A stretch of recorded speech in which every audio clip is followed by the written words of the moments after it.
Hello, my name is Eric Smith. Thank you for having me today. We're going to talk about 10 ways to get creative with Lightning components. This is, hopefully will give you some ideas of some things you can do in your own orgs to change how you interact with your users and how you present information as part of your automations.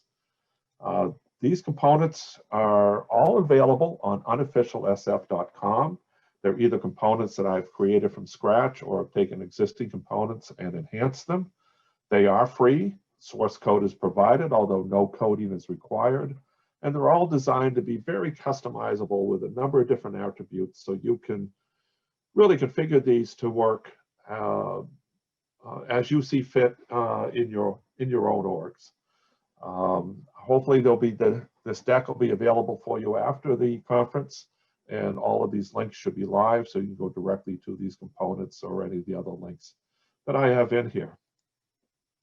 A little bit about myself. Again, my name is Eric Smith. I have been in technology for over 40 years now. I founded my own IT firm many years ago, ran that for over 20 years. I worked for a fair amount of time as a sales rep to medical and government customers for computer systems. I was the director of software development for a telecommunications company, and currently I am working as a technical architect for a Salesforce consulting partner, Gears CRM. Also I am a Lightning champion for Salesforce and a Salesforce MVP. So I'm pretty excited about a lot of the things that we can do with this great system, this great package. Some of my contact information, here's how you can reach me on email, Twitter, LinkedIn, Salesforce, Trailhead profile, and a number of other links here.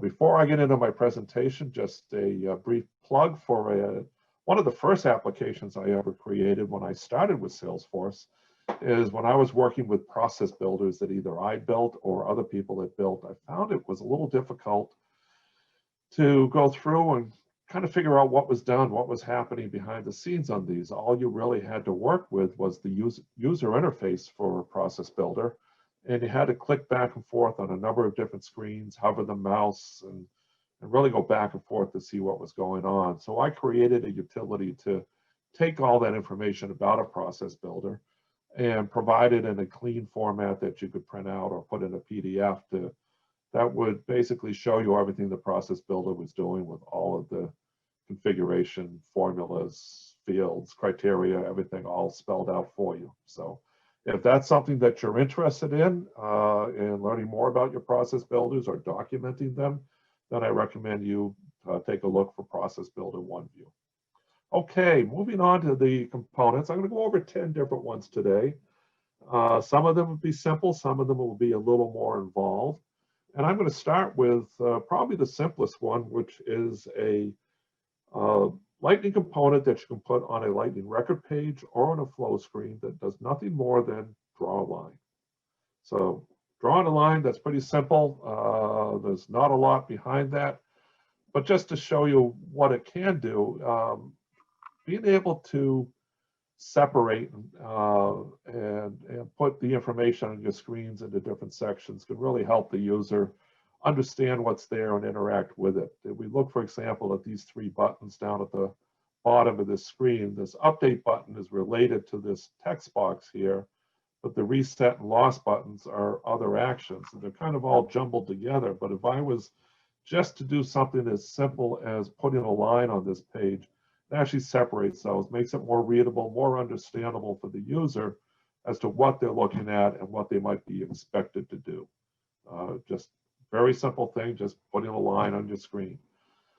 Here's another example of that where I've got 4 different data tables all on one screen. They're kind of jumbled together here.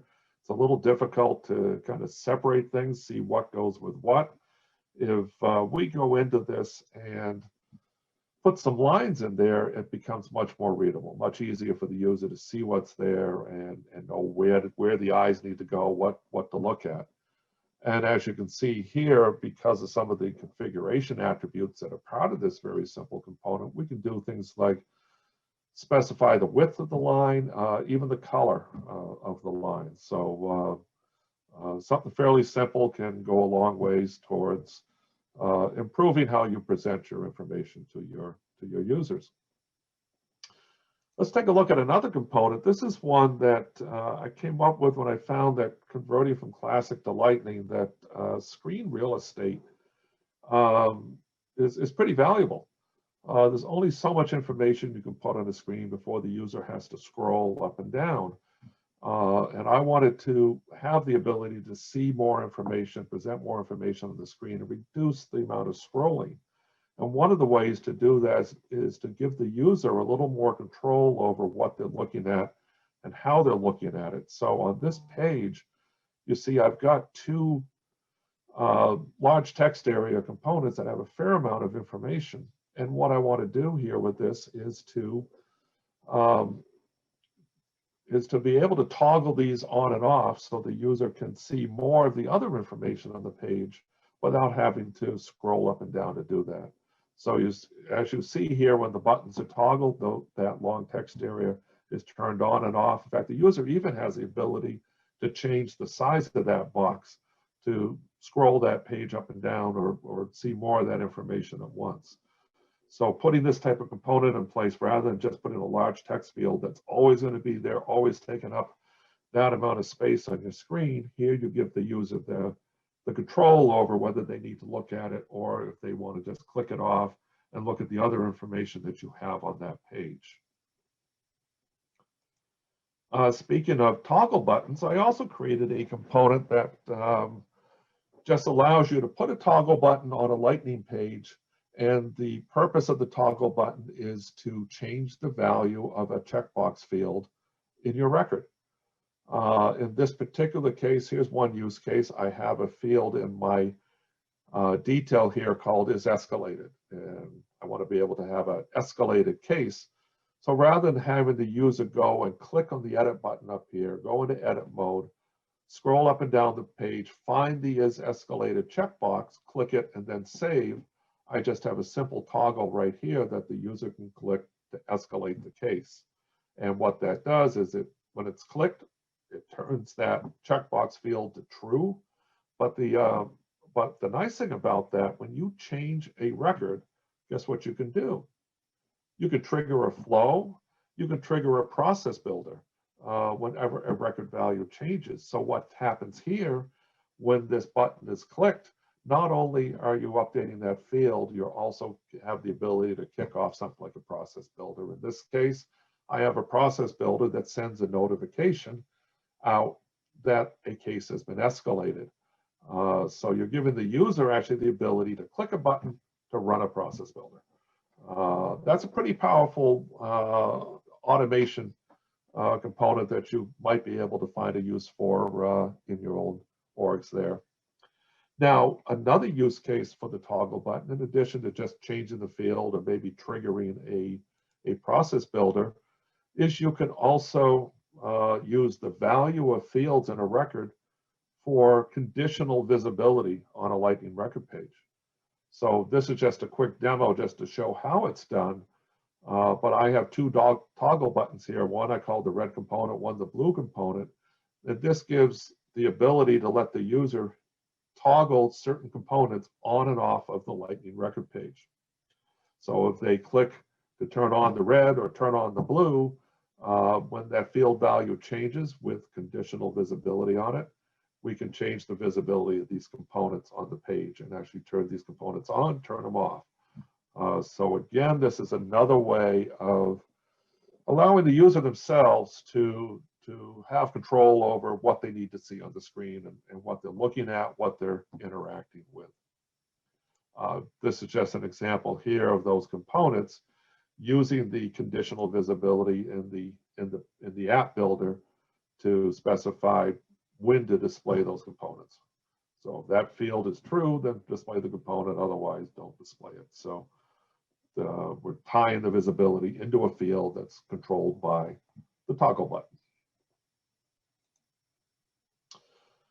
Another interesting component that a user can interact with on a Lightning page or on flow screens is what I call the visual pick lists.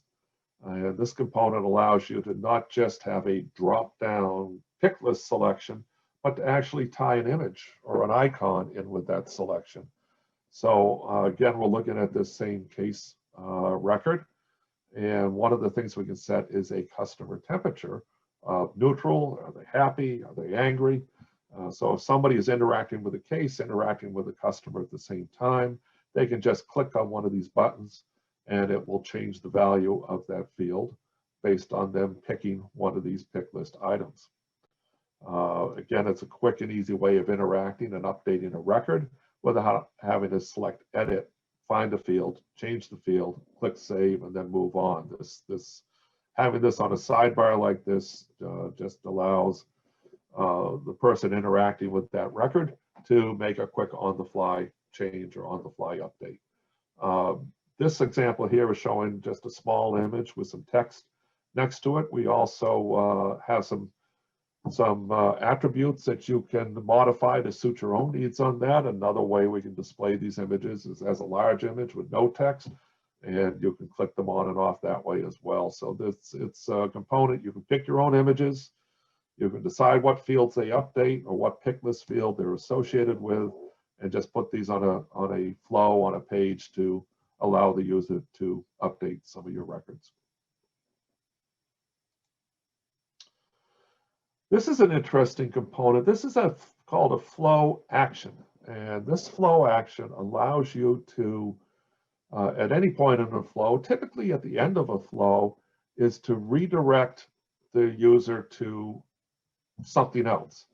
That could be a URL, it could be a list view, it could be another record. The use case I'm going to show here is one that's fairly common, is you might have a flow that creates a new record.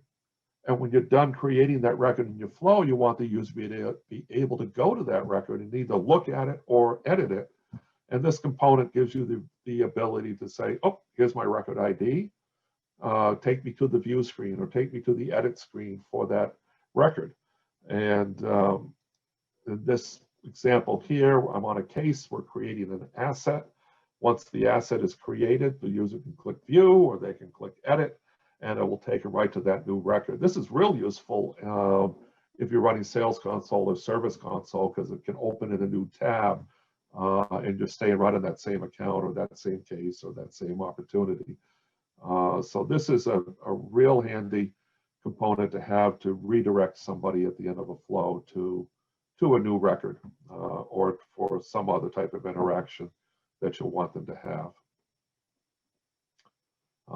So this is a navigation component or flow action. Quick choice pick lists. This is one that it started as a simple pick list component, but it was updated and had a number of enhancements that really took it beyond just a regular pick list. In fact, this component has done so well that it is now part of there's a bunch of automation templates or automation recipes available online from Trailhead and the Trailhead Gallery. And this is one of the ones that they chose to put in there. It's a pretty powerful component. It can be used to present pick lists a number of different ways. In this first example, unlike the standard pick list component that you get in the Flow Builder, the Quick Choice pick list allows you to specify your selections by record type. So here I'm looking at opportunity stage in this particular org. There's a couple different record types, residential and commercial, and they have different pick list values available depending upon what your record type is.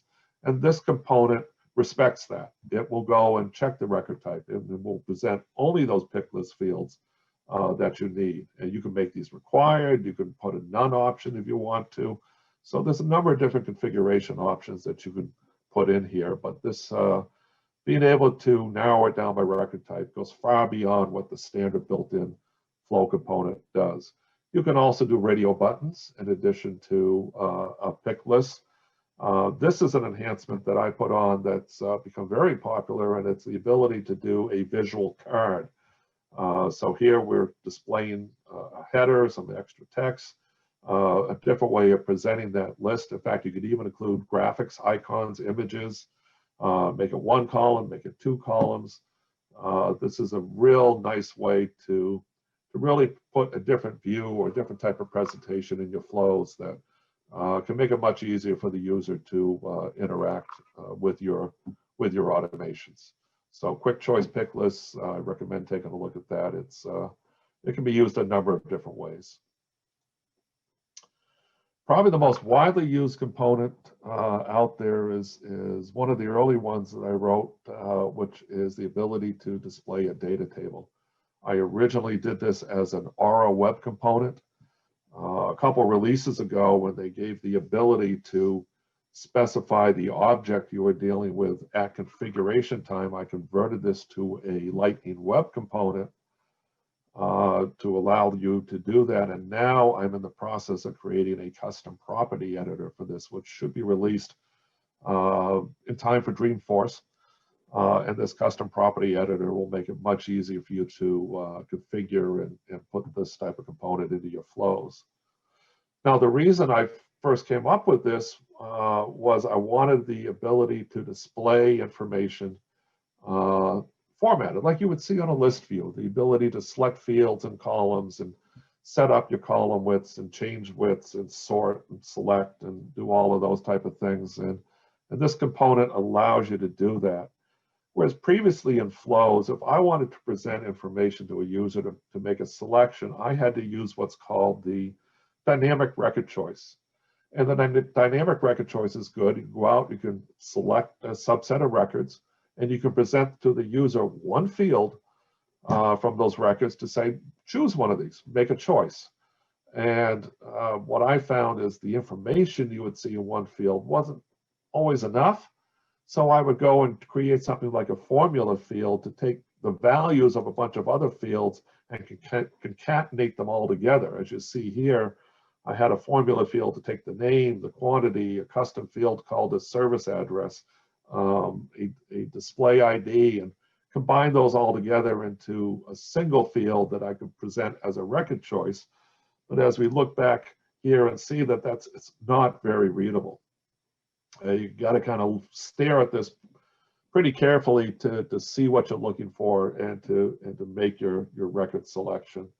So being able to do this with a data table became a much cleaner way of doing this and allowing the user to interact with that data. And we'll just show you the difference right here.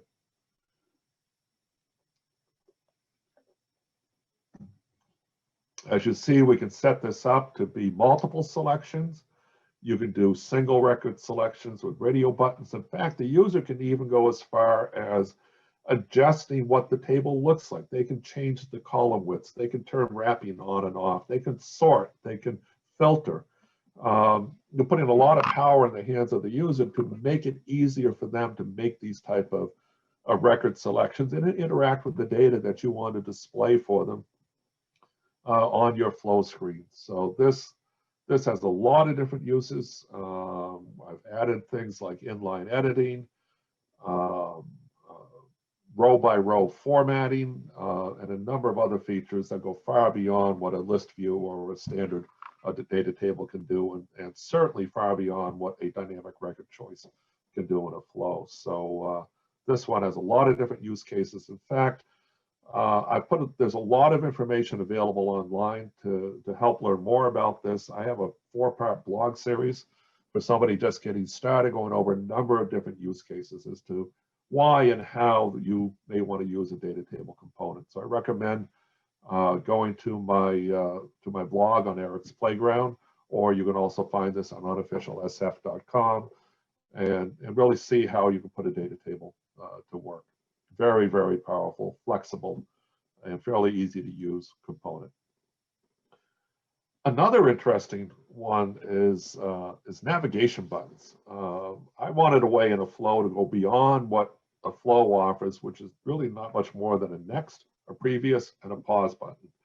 I wanted the ability to have the buttons say what I wanted them to say with my own text on it, make them look a little different if I wanted them to look different, and provide more flexibility and how I handle that automation in a flow. One example here is just a simple little flow that I put on a Lightning record page where I want to give the user the option to reset the approvals or withdraw an approval. So they, rather than just saying what I want them to do and say, click next to make this happen, I have a reset button. Or if they don't want to do this, they can click the cancel button. So I have the ability when I configure this component to say what I want to be on the button label, what I want it to do in the flow. In this case, I'm saying I want it to navigate to the next node of the flow. Or we could do things here also like redirect to another record, to an outside web URL.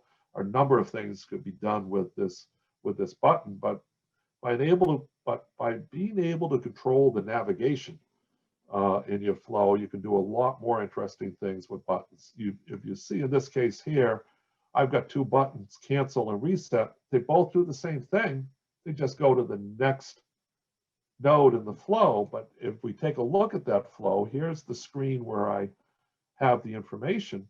But right after that, I have a decision which is able to check to say, which button did they click on that previous screen? And based on which button they clicked, I control what happens next in the flow as to what type of automation I want to have happen.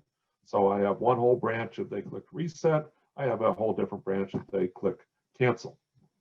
So you can do this with numerous buttons, control your navigation, and really make the flow look like what you want it to look like, do what you want it to do.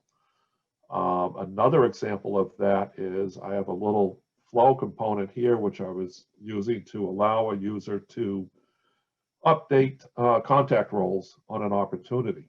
And I have different settings here, and I'm showing buttons that they can cancel their changes, they can save their changes, and then there's another action here which I have that says set the contact to inactive, which goes and does something else entirely different in the flow. But not only can I do those things, but because I can control what these buttons look like and what they say on them, depending upon what's happening in the flow, I can even change what buttons are displayed, what they look like, and what they do. And let's just take a look at that.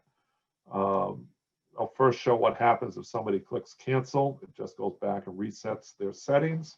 If somebody wants to update the contact roles, they can save their changes. It'll do that.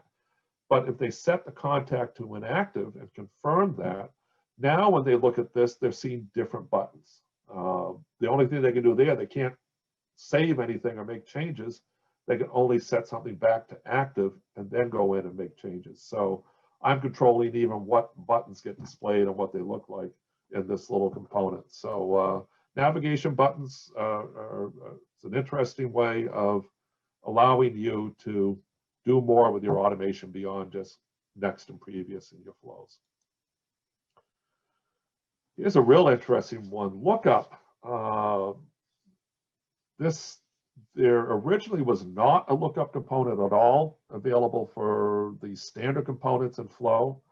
So I took this component, which could do a simple lookup, extended it to do what's called a parent-child lookup, which we'll take a peek at in a second here.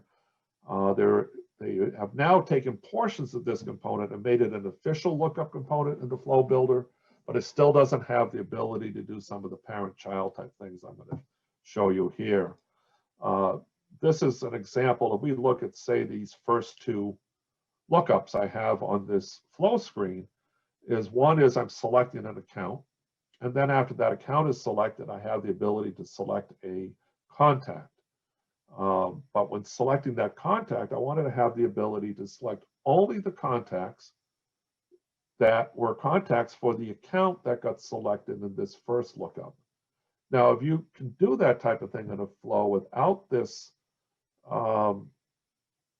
particular component, but you would have to break these two lookups onto two separate screens, because the contact lookup will not know what the account lookup is until you go to the next screen, unless you use this lookup component, which has the ability to set up this parent-child relationship to say, this contact lookup here is related to this account lookup, and only pull the contacts from that account. Same thing down here. when this deliver to account is selected, then the delivery contact, any service address are only going to be those that were related to the selected account up here. So this gives you an easier way, I think a better way to allow a user to make multiple selections, do multiple lookups, but have them related to each other or depend upon each other, and being able to do it on a single screen rather than having to jump back and forth between screens. So as you see here, if the deliver to contact changes, you'll notice what's available in those drop-down lists underneath that are different depending upon how that what was selected for that first account. So again, that parent-child relationship is quite powerful, and it's built into the component, and you're able to take advantage of that. So we've looked at some pretty interesting components. They can do some interesting things on in a flow, on a Lightning record page. Some were fairly involved, like the data table and the lookup and the quick choice. Some were pretty simple, like drawing a line, or in this case here, the last component I'm going to show you shows an image, puts a picture on the screen. But it can do a little more than that. You can use this image as a button. So you can put an image on the screen that can be clicked on just like a button and then go and do something. And that's kind of interesting in that not only can it really gives you the ability to design your own buttons. In this case, I have a little flow here that's getting some settings that get sent out to Conga to create a document and send some things out for signature. But rather than just clicking a button that says next, or clicking a little button that says do the Conga thing, I've actually created an image of the Conga button. In fact, I've actually made that image interactive, because this can display a different image depending on whether the mouse is hovering over that image or clicking on the image, or if it's just on the page. So you can almost get like a three-dimensional effect here with some of your buttons by using this image component and putting it on some of your flows. And one final look at another way you can use this. Here's an example where I used a GIF file, which is an animated image on a screen. This was for a particular use case when I had first converted a bunch of users from Classic to Lightning. They kept wanting to go back to Classic to do some things because that's what they were used to doing. You've probably run into this yourselves. But I had gotten to the point where some of the newer changes and enhancements and things were only available in Lightning. I didn't want people going back and doing things the old way in Classic. So I updated a few of my flows that, if they were running in Classic, did something a little different for the user. So in this case here, if I had a user that says, oh, I'm going to switch back to Classic to do something, and they go and pick a record and then want to click on a button to do something, and I don't want them really doing that. In this particular case, when they do that, I come up, I show a little image that says, no, you're not going to do this in Classic. Please go back and do this in Lightning for your opportunity. So just a different way of presenting something to your user, maybe making them smile a little bit, and they can click and move on and hopefully do things the right way. So those are 10 components. They're all linked here. Again, they're all on unofficialsf.com. They're free, they're configurable, the source code's available. If you're interested in doing some development yourself, see how some of these types of things were done. I've shared all of the code here for other people to look at and hopefully learn from. So hopefully you have some ideas of your own on how you may be able to put some of these to use in your own org. And remember, a lot of what you're looking at here really took advantage of things like the flexibility and the power that you have by making things, making the visibility variable dependent upon values of fields. So component visibility and that type of filtering can do a lot in how you can design your automations and make sure that you are presenting to the user the right information in the right place at the right time. So thank you again. I appreciated having this opportunity to present this to you, and I should be available online to try and answer any questions or any other feedback that you may be looking for. So we'll have some questions and answers. And again, thank you very much, and hope you enjoy the rest of the conference.